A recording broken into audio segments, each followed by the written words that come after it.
இன்றைக்கும் வையம் கண்ட வைகாசி திருநாளிலே காஞ்சி தேவப்பெருமாள் 3ஆம் நாள் உற்சவம் ரொம்ப ஆச்சரியமாக கருடாரூடனாக புறப்பட்டு கோபுரவாசல் கிட்ட வந்துட்டார்னு சொன்னால் லட்சோபலட்சம் ஜனங்கள் பெருமானுடைய தரிசனத்திற்காக காத்திருக்கும். ஆனா பெருமான் யாருக்கும் அவ்விடத்துல சேவை சாதிக்காமல் நேர கோபுரவாசலுக்கு வந்துட்டார்னால் சிறிது பொழுது அங்கே நிற்பர், எழுந்தருளி இருப்பர். பெருமானுக்கு இருமருங்கிலும் குடை போட்டு கொண்டு அர்ச்சக சுவாமிகள் கைங்கரியம் பண்றாள் இல்லையோ, அவர்கள் பிடித்திருக்கிற குடைகளை கொண்டு பகவானை மறைத்திடுவர்கள்.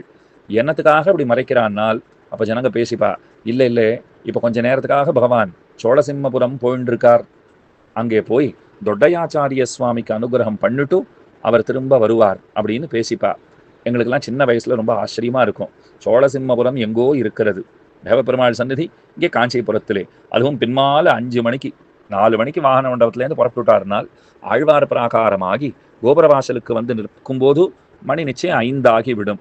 இப்ப போய் யாரையோ சோழசிம்மபுரத்துல பார்க்கணும்னு போயிட்டு இருக்காரே, இவருக்காக யார் காத்திருக்கிறார்கள் அப்படின்னு நாங்கள் கேட்டது உண்டு. அப்ப எங்க பெரியவாள்லாம் சொல்லுவா, இல்ல இல்ல தொட்டையாச்சாரிய சுவாமின்னு ஒரு மகான் அந்நாளிலே எழுந்தருளி இருந்தார்.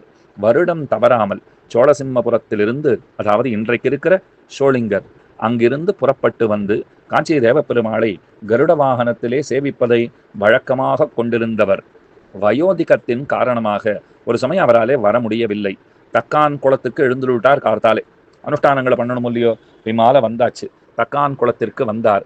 உடல் அங்கே இருக்கிறது, திருமேனி அளவிலே அவர் அங்கிருந்தார். மனத்தளவிலே காஞ்சிபுரத்துக்கு வந்துட்டார். ஐயோ மணி இத்தனை ஆறுதே, நாளாகிறதே, பெருமான் புறப்பட்டிருப்பரே, இப்ப ஆழ்வார் பிரகாரம் ஆகுமே, கோபுரவாசலுக்கு வந்துடுவாரேன்னு நினைச்சுட்டே இருந்தார் பாருங்கோ. என்ன ஆச்சரியம்!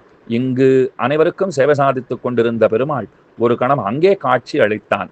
அதே கருட வாகனம், அதே தேவப்பெருமாள், ஆனா காஞ்சிபுரத்துல இல்லை. சோழசிம்மபுரத்திலே தக்கான் குளத்தின் கரையிலே தொட்டையாச்சாரிய சுவாமிக்கு பக்கத்திலே இருந்து கொண்டு, நீர் வர முடியாவிட்டால் என்ன, உம்மை பார்ப்பதற்கு நாமே வந்தோம் திருப்தியான்னு கேட்கிறா போல நின்றுட்டு இருந்தார். சுவாமி வெலவெலத்து போனார். கண்களிலிருந்து தாரதாரையாக கண்ணீர் அருவி போல கொட்டுறது. அவர் சொல்றார், இந்த ஏழையை பார்ப்பதற்காக நீயே வந்தாயோ, உன்னை தரிசிப்பதற்கு பிரதி வருடமும் வருகின்ற வழக்கத்தை கொண்டிருக்கின்றேன், இந்த வருடம் வர முடியலேன்னு கவலைப்பட்டு இருந்தேன், அதனால என்ன நான் வந்துட்டேன்னு தேவப்பெருமாள் அவருக்கு காட்சி கொடுத்தார் பாருங்கோ.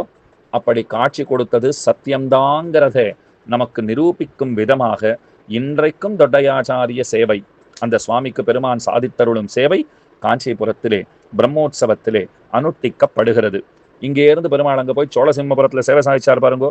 அப்ப 5 ஸ்லோகங்களினாலே தேவாதிராஜ பஞ்சகம் அப்படின்னு ரொம்ப ஆச்சரியமா சாதிச்சிருக்கார்